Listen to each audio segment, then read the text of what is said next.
Welcome to the Dreams of Consciousness podcast. If you'd be so kind, would you mind introducing yourself? Yeah, thank you, Adrian, first for the honor of letting us participate in your excellent podcast. I checked it out. You have so many great bands, man. It's an honor to be in the line amongst like the Cannibal Corpse, Starfing, and many more. Okay, to introduce myself, I'm Ivan at Cepanec. I play drums for Dickless Tracy, and I'm one of the two founding members, along with my brother Tommy Cepanec. And Ivan, how would you describe the music of Dickless Tracy? We usually describe it as death grind, but now with the last album we saw it's more death metal than it used to be. So today we would just like to say we would call it death metal. It incorporates style from old school death metal of all the schools like European and American up to the new school styles. There is no core elements, I guess, no breakdowns. Sorry. So but yeah, that's why we describe it death metal. It would be the best.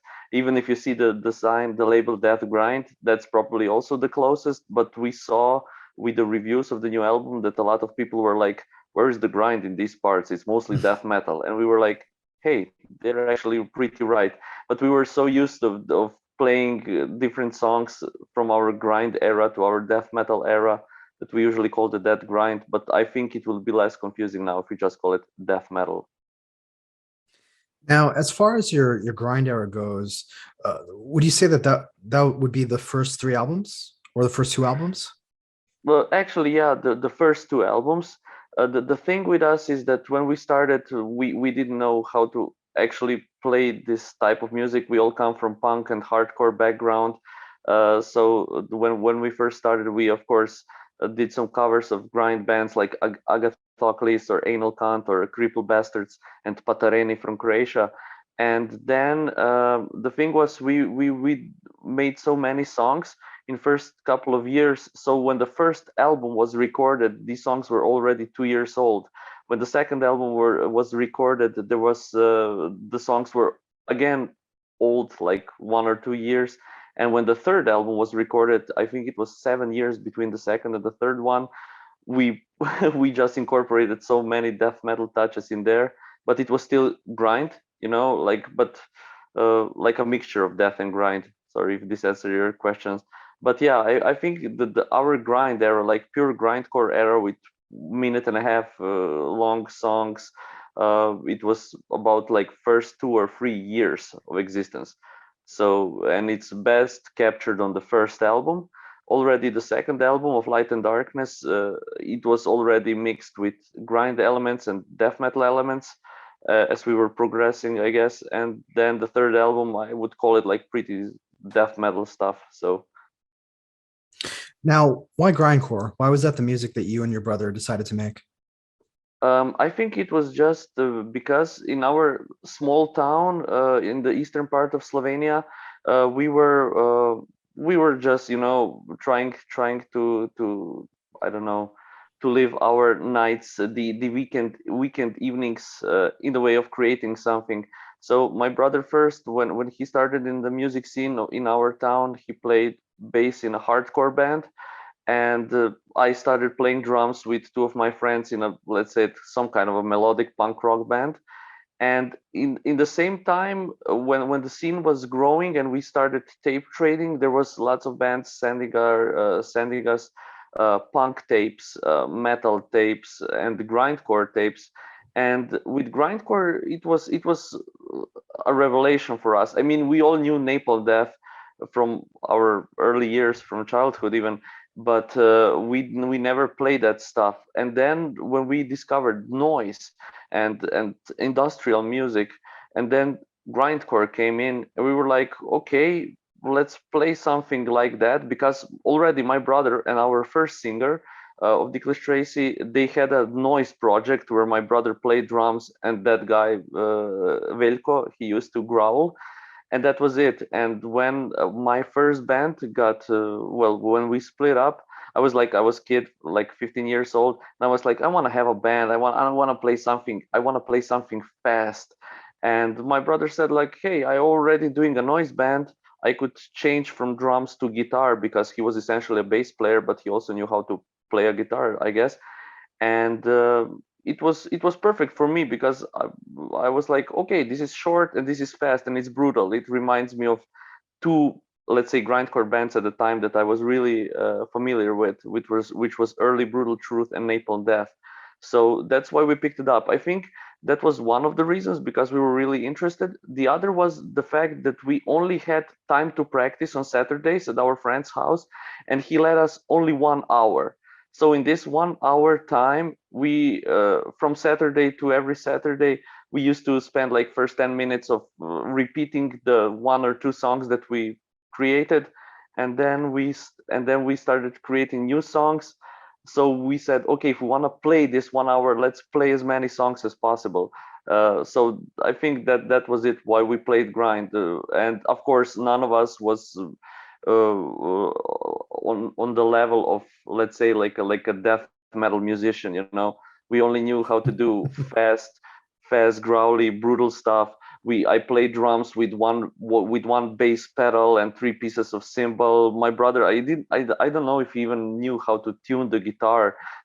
And the first time, I think when we recorded our first demo, it was on a 4-track tape machine. But remember, this was Slovenia in 1997. I mean, when people were like recording on CDs already in the studio, there was no such facility in Slovenia to do this. So it was like grindcore was perfect for us, because it was grind for us meant that everything was mixed together. We could put punk parts, we could put I don't know, breakdown parts from like early New York hardcore bands, like Agnostic Front and stuff like that. We could scream, we could growl, we could do whatever we wanted.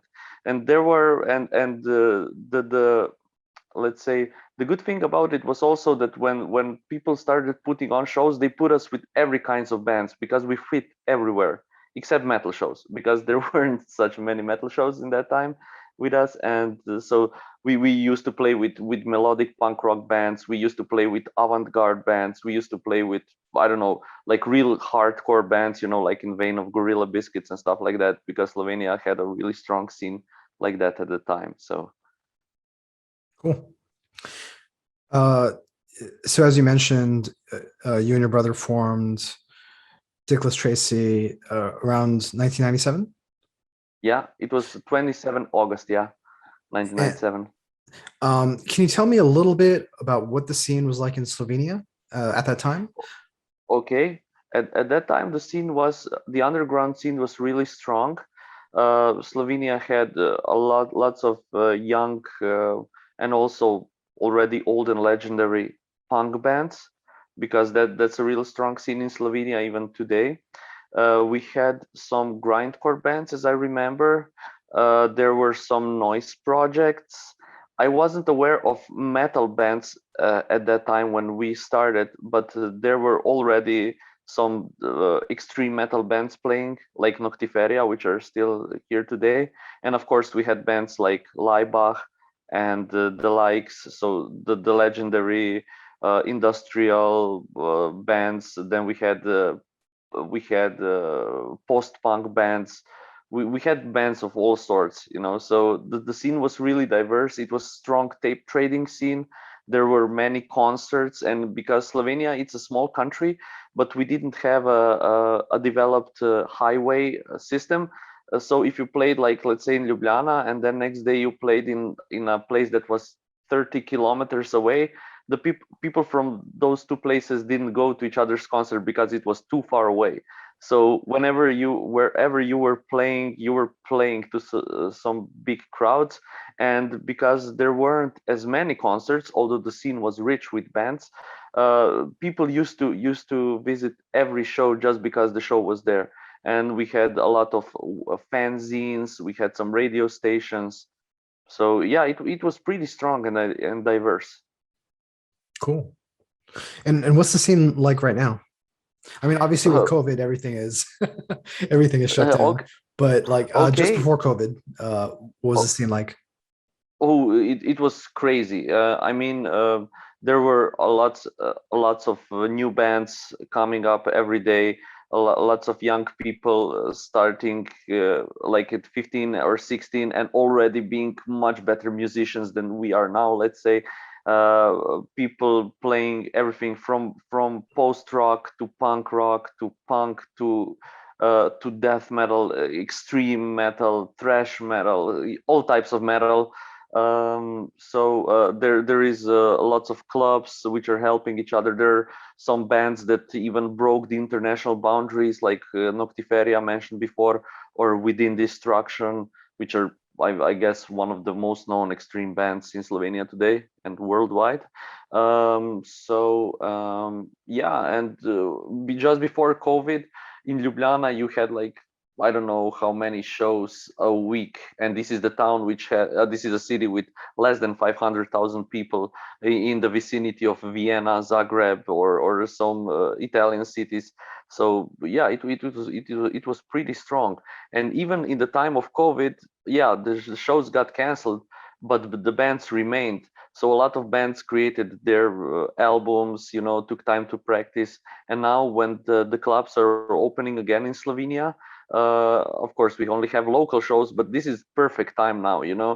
Before that, if you were a local band, you could only hope to have, I don't know, 100 or 200 people at your show. Now every show is like fully packed. So yeah, I think it's great, and there aren't as many tape trading, of course, but there is a lot of, let's say, MP3 trading, lots of webzines, even some radio stations, podcasts, I guess. So yeah, and the bands today, they really strive to achieve like a status in the international community. So they really want to break the barriers, like when we started back in the 90s, there we could only dream of playing like in a neighboring country of Austria, or even sometimes in the main town, in the main capital of Ljubljana. Now the bands are just thinking like how we can get to England or Germany, and it's usually not a big problem. There is bands now, especially because of the Metal Days Festival, which put Slovenia on the international map.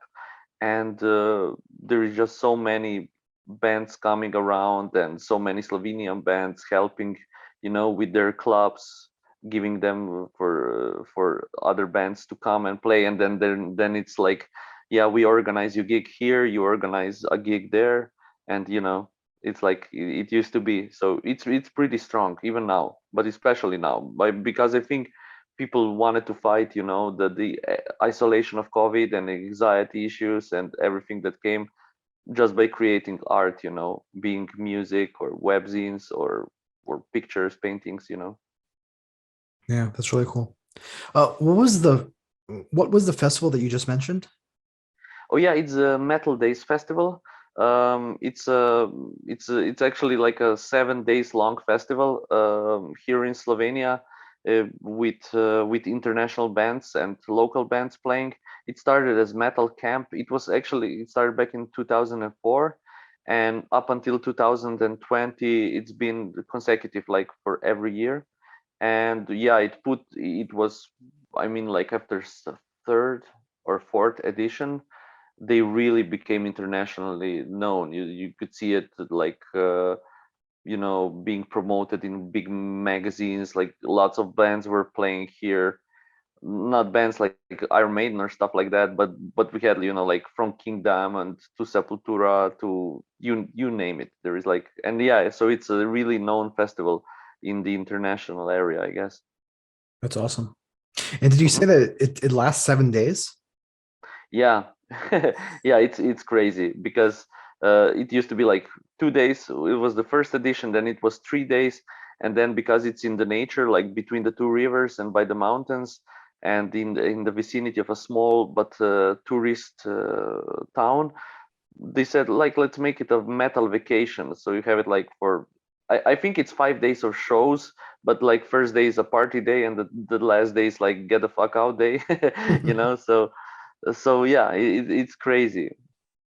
That's great. And Mhm. have Dickless Tracy played Metal Days? Yes, yeah, we played in the first edition back in 2004, and at that time it was only me and my brother, so we were two-piece. And I remember we like, because our bassist at the time left, the original singer left, So we decided like, hey, come on, we have a festival, let's play. And we did. I think it was a pretty funny show. It was really hilarious because we really like didn't give a fuck about anything. We weren't drunk or anything like that, but we just decided, to put everything we know into like music show and humor. And I remember that that people at the end were like, we want more, and we said like, sorry, we go and watch Destruction now, so cheers. So yeah, we played some many I don't know, like 4 or 5 times, because even at the time we were they put us on because we released an album or something like that, or we were just they didn't have enough bands, I guess, from Slovenia to put on, so they decided to put us on. Like yeah, yeah, it was always a great experience for Dickless Tracy to play that or any other festival, I guess. That's great. Thank you. So, so let's talk about this new album. It's called Okay. Grave New World, and it came out on September 15th. Yeah. Is this your fifth album?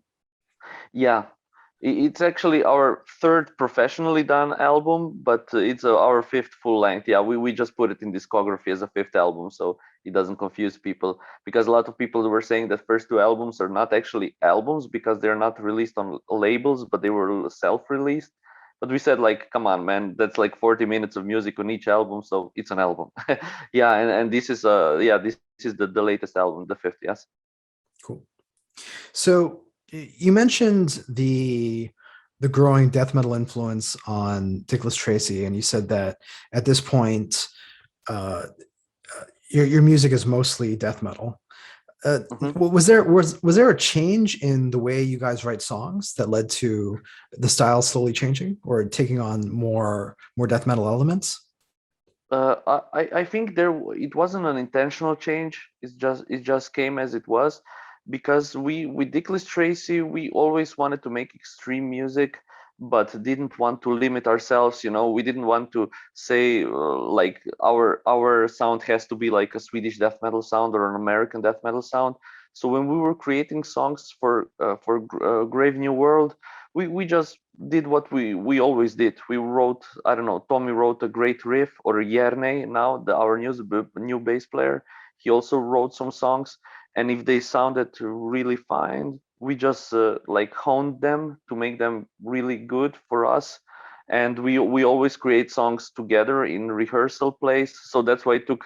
Actually, we started creating songs like back in 2015, and we recorded them in 2019. So we really took our time, and we tested some songs live, and they sounded good. And to us, we just said, okay, this will be death metal because it has death metal elements which are prevalent.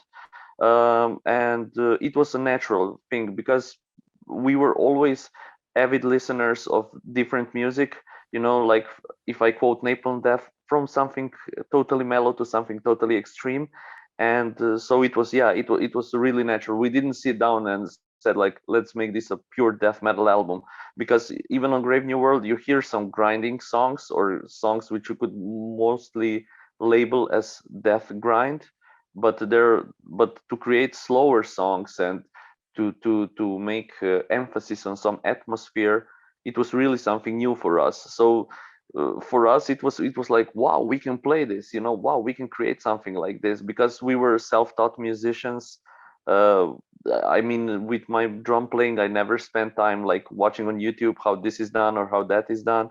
So when we were doing that, we only had one goal: to create a song, or to create songs and an album which we would be really pleased with. And we are, of course, now. And we really took our time, because nobody expected that we will make a new album in so many years time. Nobody expected what type of music we would do. They would only know that it would be fast and brutal, but now we even incorporated slower parts. So yeah, but I think for us it was great, because death metal, comparing it to grind, I guess, I hope nobody will hate me now, but I think it offers much more diversity. And we were kind of tired of just doing fast songs for the sake of fast songs. And we incorporate subconsciously so many influences from, let's say, quote unquote, slower but heavier music. So it was just natural thing for us. How do songs typically come together for you guys? You mentioned writing riffs and your Hmm. new bassist contributing riffs. Yeah, it's it it was before Jerne, our last bassist, I mean our current third member joined.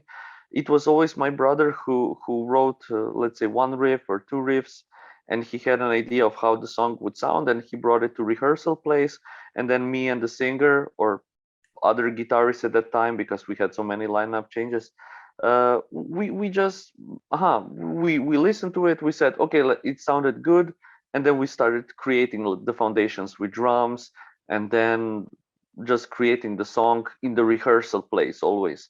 And then from Paroxysm of Disgust album back in 2014 to Grave New World, it was like Tommy, he created some riffs at home, and he put it, let me say how old school he is. He put it on a tape, but like on a cassette, because he had like this Walkman recorder, and that he he then plugged it into the computer to turn it into MP3, and then he sent it to me and Jerne via, let's say, Gmail or WeTransfer with all these descriptions. He was like, yeah, this riff starts as like da da da, and then he plays it, and then he said like, and I feel some carcass in here, and it was always like this. So then when we had these ideas from him, and I already had some ideas for drums when we came to rehearsal place, because we rehearsed once a week, like for 2 or 3 hours. That was possible with our jobs and everything. Then we just took time, to repeat some songs and to create a new one. And if it took like 1 week or 2 months, we didn't care. With Yerne, his opus, no, how they say, modus operandi, is that he creates music through at home, and then he records it on Guitar Pro, and then he sends it with with the drums that sound like computer games, and it's really hilarious to listen to. And then he sends the tablatures. I don't know how do you say it, for Yeah, yeah, yeah. guitar inscriptions. Yeah, Okay, he that's sent correct. it to Tommy, and then we usually came to the place. We already knew how the song will sound. And for me, it was just, I don't know, when I hear guitars, in a way, I visualize how the drums should be played there, and then I put some, let's say, rhythms different or something, and then the other guys say if it sounds good, or if it should be faster. Then we usually record it at the rehearsal, like on a phone, and then on the phone, and then we listen to it at home if it sounds well. We usually, like when we create a song, we also uh, we leave the space for change if it's needed, because some of these songs that you hear on Grave New World were actually changed for a couple of times. Yeah. So we changed it for a couple of times, but we always had a goal, like, let's create a song that is good, that it could be listened by us or by listener.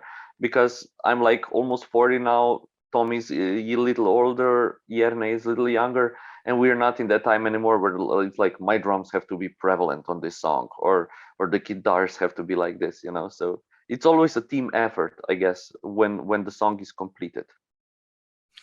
When do the lyrics come in, and who writes the lyrics? Okay, the lyrics for the new album were written mostly by Tommy and me. Usually the lyrics come in last, except on some songs like Morphing into Maelstrom or Apostles of Terror or even Dissection of the Mind. I think those lyrics were some things that I had written back in 2006 or 7 or even 2003, because I had this notebook where I used to write lyrics. And then my brother didn't have ideas for these songs, and he said like, do you have any lyrics for this? Yeah, here they are.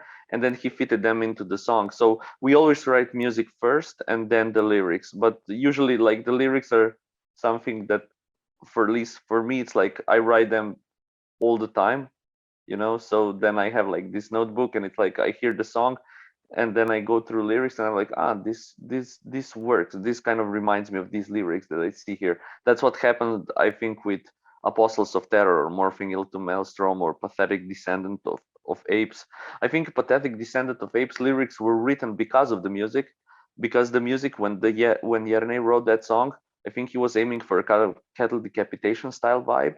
And I heard this, like, when I heard that, I was like, I heard the lyrics being growled in Travis from Capital Decapitation voice, or Barney from Napalm Death, the newer Napalm Death voice, and then topics just wrote themselves, you know. So it was like, yeah, it's that. That's great. What can you tell me about the recording of the album?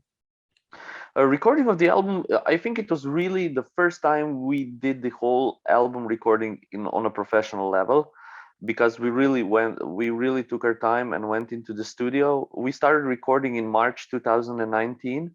I remember doing drums on one weekend. We recorded here in Negligence Studio in Ljubljana, which is one of the best studios, I think, for recording metal.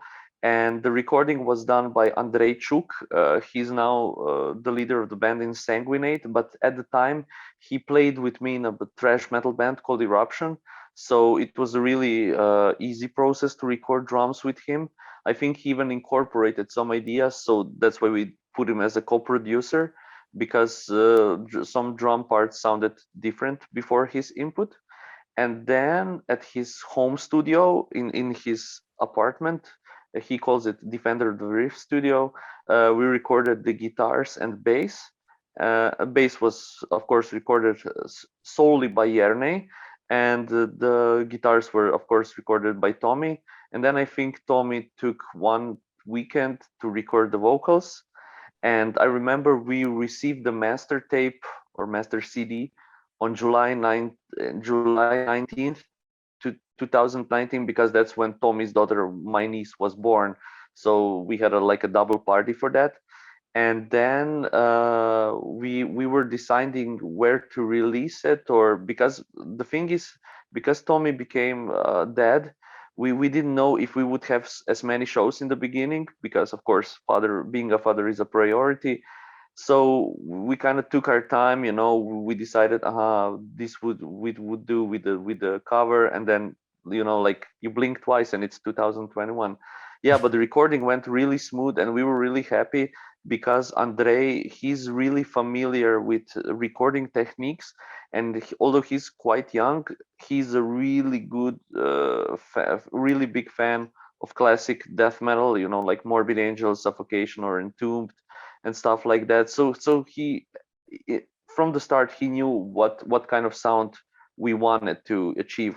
I mean, we wanted to sound, you know, like modern, where you can hear things, but we wanted it to be organic in a way, to be still brutal, you know. We didn't want to sound like, let's say, deathcore bands, which have their own, of course, sound, because we wanted Andrei to capture the sound that we could recreate in live situation, because we only have one guitar, one bass, and one piece of drums, one set of drums. So we didn't record solos, because, well, Tommy doesn't know how to play solos. But we also we couldn't, you know, we couldn't take a guitar with 7 strings and let's say like let's tune it to C, because then live he doesn't have a 7 string guitar. We are not tuned to C, so we just wanted to capture what we already had created. And I think Andrei did it perfectly. It was a really smooth transition, but altogether I think it was 6 days of recording, if I would connect all the days that were separated at the time. Yeah, Andre did a really good job. The production is great.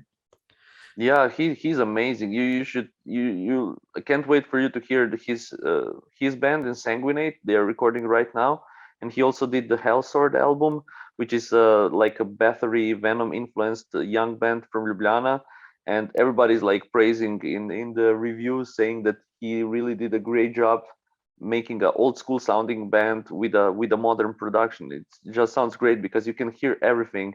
Yeah, and what I really like is that he's when he records and when he mixed it and mastered it, he made it sound like really, you know, like live, you know. In a way, of course, it was recorded to a click and everything, but still, I think you can say that it was played by human, you know. I bet it was edited a lot of time, because sometimes I'm not a perfect drummer, but I think the result really speaks for itself. And he put in some great ideas, like with the piano part in the Apostles of Terror, or the weird squeaking part in Fade Dagger Forest in the guitars. That was like, I think that was him and Tommy. That was really good, you know. Was this the first time you guys worked with him as an engineer? Yes.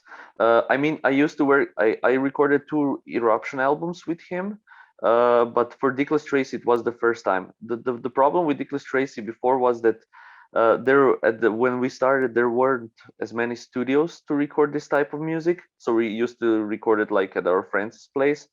And then, of course, we didn't have jobs, so we didn't have money to do this. Because in Slovenia, it's really hard to survive as a band, you know.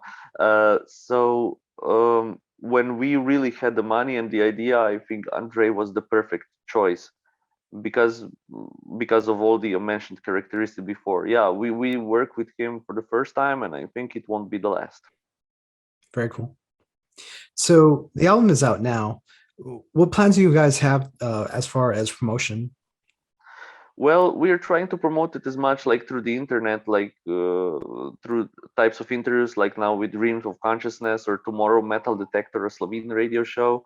But when it comes to playing live, we have for now only one gig, which is a release party in Ljubljana. And then we decided to play Slovenia, some clubs, and hopefully Austria, Croatia, Serbia. We don't plan any big tours because for us, still Dickless Tracy is like a hobby, and we all have those types of jobs that don't allow us to go around as much. But if we get contacted from somewhere abroad to play, I think we'll go, even if we cannot all go. Like if I couldn't go because of my work, I would ask a friend of mine to play drums, and I think Tommy would do the same for the vocals and stuff like that.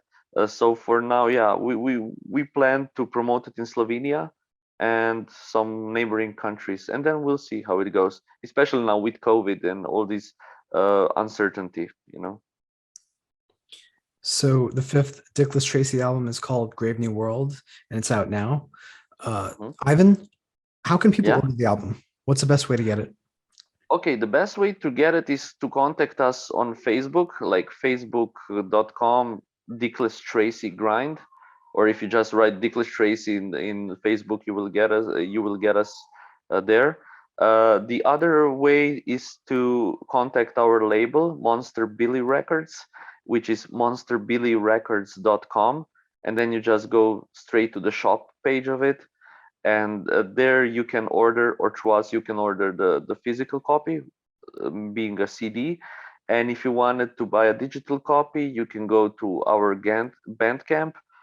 Oh fuck, I forgot the address and to write it down. But I think it's just Dickless Tracy, you know, Dickless Tracy Grind. Or you'll see like Dickless Tracy from Slovenia, and you see the album Grave New World. So it's the price is 10 euros. So Bandcamp usually takes like 2 or 3 euros from us, uh, except if it's not Bandcamp Friday. And the price through Monster Billy Records or a physical CD is 10 euros, and postage and packaging, which I think it's like differs from country to country. In Europe, I think it's 2 or 3 euros. I don't know how much is in the US or stuff like that. If you don't have the money, I don't know, listen to it through YouTube and copy it down on a cassette. Don't put it on the Russian torrents yet, please. Give us some possibility for us to sell some CDs, you know. So yeah, So I believe the Bandcamp page is dicklesstracy.bandcamp.com. yeah, I think that's the one. I can check it out now, or you can check it out later, and Sure, or sure, write it in the info. Okay, thank you. sure. Um, and if people want to follow Dickless Tracy online, you mentioned your The Facebook page. Is there any yeah, other that platform? that's the best way to follow us, because we are most active on Facebook. We also have an Instagram account with Dickless Tracy Official, but we are not as busy on the Instagram, so you won't see us posting breakfast or what type of socks are we wearing today. But on Facebook, if you want, we are there. We check it out all the time, so that's the best way to follow us. You can also see us on YouTube, on Dickless Tracy official channel, but we are not posting as much. We will be now with live shows, and I hope some playthroughs of our songs. But for now, yeah, Facebook is the best way to contact us, or through our Gmail if you want to talk. And what type of socks are you wearing? What type of socks? Hey, believe it or not, I'm actually not wearing socks right now. It's a I won't say casual Monday, but it's pretty hot autumn day here in Slovenia. So after a couple of days of being like really cold and autumny, now it's like I can be sitting without any socks. But usually I wear funny socks like Superman socks or some silly thing like that because I'm a kid inside. So yeah. Is there anything else you want to say? I hope first of all, I hope you guys will like our new album. You can also check out our old albums, which are mostly on YouTube or Bandcamp or on torrents. Then I hope you Uh, will so order so some. how Yeah. come how come the first two albums aren't on your Bandcamp page?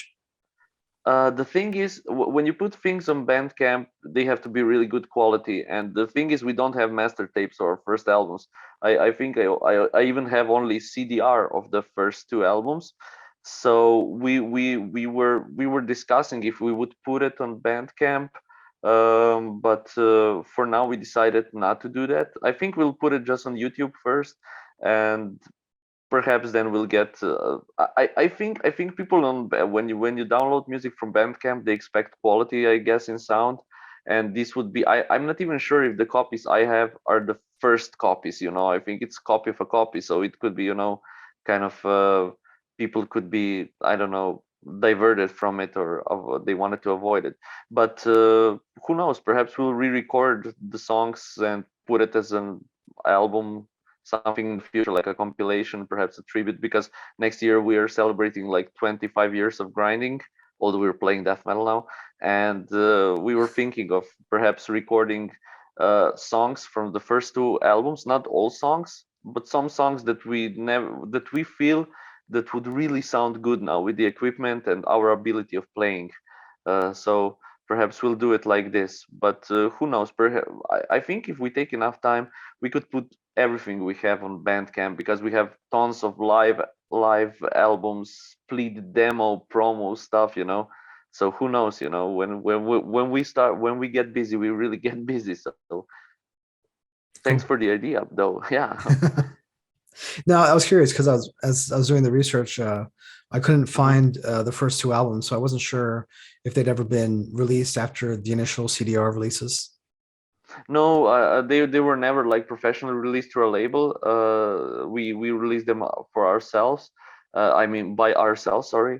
And but like I said, I think we will put them on Bandcamp, but for now we didn't want to, because we didn't think they sound good. We are not ashamed of them or anything else, because these are our albums. They represent Dickless Tracy at that time, our ability to play, our ability to record, to create, and we're still really proud of those songs, and we play lots of them live because they're short, and and they now sound really good with this equipment we have.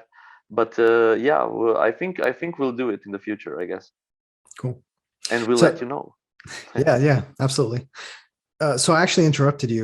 I asked you if there was anything else you wanted to say. Oh, I hope I said it. I hope I didn't talk too much.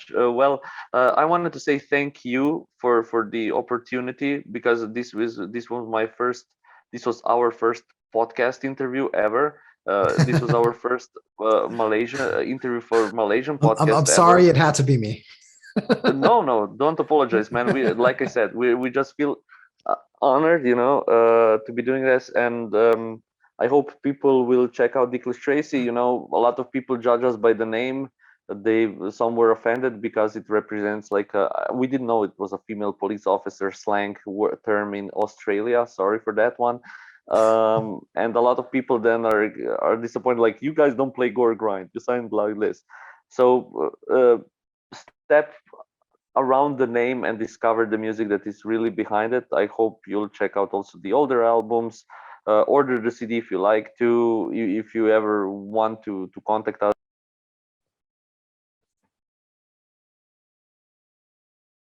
uh, answer our mails we write on YouTube. It is all handled by all three members of the band, so it's never a problem. Just do it. And like I said, thanks to for the support to all the two guys who ever listened to Dickless Tracy since '97. And thank you, Adrian, really it was an honor and a pleasure to spend these 40 minutes with you. I hope it was the same because I know that I talk a lot and sometimes I divert from the initial question. So I hope this won't be a hard thing for you to edit or just put some Slayer screams in between when I'm talking too much. Like, hey, love that. So, No worries, Ivan. The pleasure is all mine. Thank you so much. okay. Thank you. Enjoy it, man. Cheers.